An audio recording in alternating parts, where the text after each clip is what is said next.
ஜூலை 20 ஞாயிற்றுக்கிழமை. 3ஆம் தரமும்.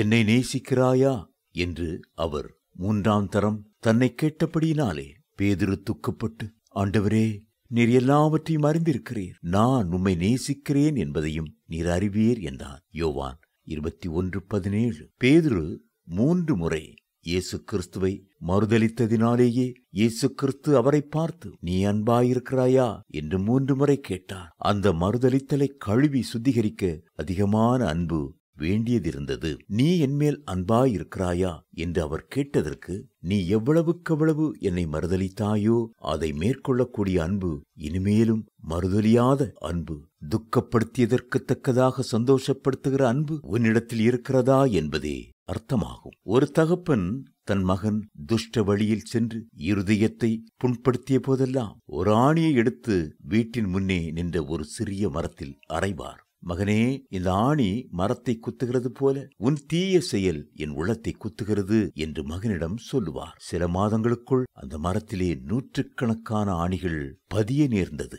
ஆனால் ஒரு நாள் அந்த மகன் ரட்சிக்கப்பட்டான். தன் தகப்பனிடம், அப்பா, எவ்வளவுக்கவ்வளவு உங்களை வேதனைப்படுத்தினேனோ அவ்வளவுக்கு அதிகமாய் உங்களை நேசித்து அன்பு செலுத்தி உங்களுக்கு பிரியமாய் நடந்து கொள்வேன் என்றான். அன்று முதல் அவன் நற்கிரியை செய்ய ஆரம்பித்தான். மகனை குறித்து தகப்பனுடைய மனம் மகிழும் போதெல்லாம் அவர் ஒவ்வொரு ஆணியாக மரத்திலிருந்து அகற்ற ஆரம்பித்தார். சில மாதங்களுக்குள் அந்த ஆணிகள் முற்றிலும் அகற்றப்பட்டன.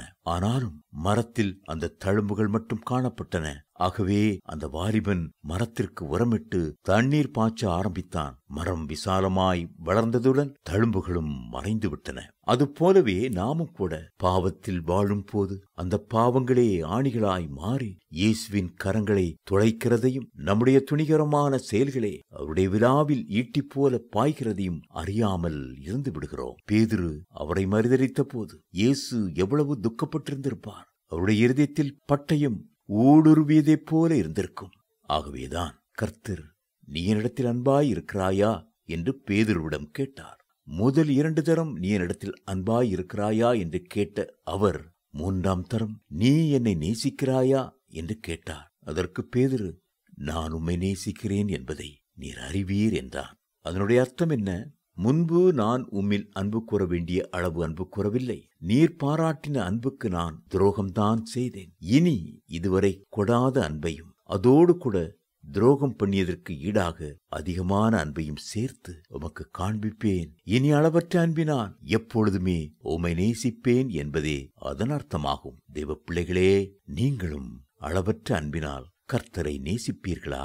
நாம் பாவிகளாய் இருக்கையில் கிறிஸ்து நமக்காக மரித்ததினாலே தேவன் நம்மேல் வைத்த தமது அன்பை விளங்க பண்ணுகிறார். ரோமர் 5:8.